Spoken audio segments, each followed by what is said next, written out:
Medical college একটা অন্য বিষয়। যে কোনো মেডিকেল কলেজে একজন ডাক্তার হিসাবে আপনি যদি একটা মেডিকেল কলেজে আপনার যদি সুযোগ পান বা স্টুডেন্টদের পড়ানোর সুযোগ পান, এটা কিন্তু একটা অন্যরকম একটা মানে মানসিক এবং একটা আত্মতুষ্টির কিন্তু একটা বিষয়। যে সেলফ স্যাটিসফ্যাকশন যে আমি কলেজে পড়াই, আমি অধ্যাপক, সহ অধ্যাপক বা আমি সিনিয়র রেসিডেন্ট, অ্যাসিস্ট্যান্ট প্রফেসর বা এরকম। তো সেই জায়গায় দাঁড়িয়ে দেখা গেছে যে এখানে দুটো জিনিস, একটা হচ্ছে আমার স্টুডেন্টদের পড়াতে হয়, আবার পাশাপাশি চিকিৎসাও করতে হয়। কিন্তু দেখা গেছে আমরা দেখেছি বহু যারা সুপার স্পেশালিস্ট আছে বা অন্যান্য অনেকে আছে, এদের মধ্যে দেখা যায় সময় মতো সেখানে পাওয়া যায় না। তো ন্যাচারালি ওদের মেইন যে সমস্যা সেটা হচ্ছে আর্থিকভাবেও ওনাদের এনপি এর যেহেতু একটা ব্যবস্থা আছে, এনপি এর যে অর্থটা সেটা খুব আহ, মানে যে তার যে অর্থমূল্যটা কম।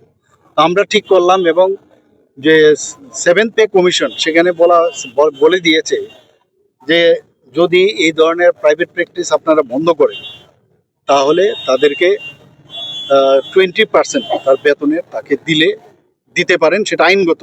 তো সেটাকে আমরা সামনে রেখে আমরা ভারতবর্ষের বহু মেডিকেল কলেজের সাথে বিষয়গুলো আমরা খতিয়ে দেখেছি।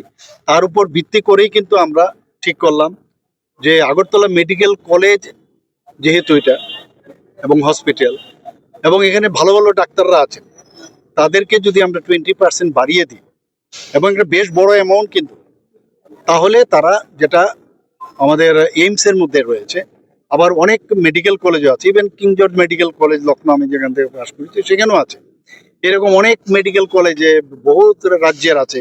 সেগুলো আমরা খতিয়ে দেখার পর আমরা ডিসিশন নিলাম, কারণ আমাদের মেইন উদ্দেশ্য কি? মেইন উদ্দেশ্য হচ্ছে সাধারণ মানুষের সেবা।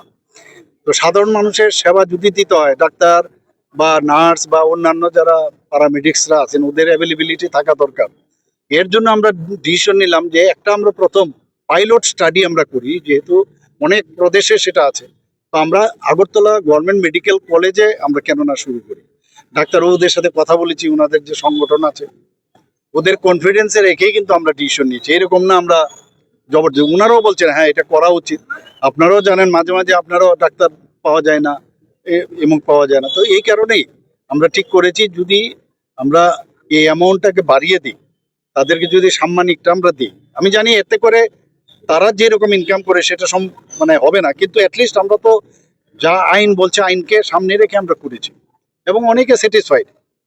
তারা বলেছিল যে কিছু আমাদের রেগুলার প্রমোশন যাতে দেয়, আমরা প্রমোশন যা আছে সবকটাই আমরা দেব এবং অনেকে তো ওয়েলকামও করছে এটাকে।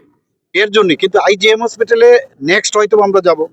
আমরা তো আগে একটা সময় ছিল, কোনো এক সময় সমস্ত ডাক্তারদের জন্যই প্রাইভেট প্র্যাকটিস বন্ধ করেছিল, আমরা এখন যাচ্ছি না এটা।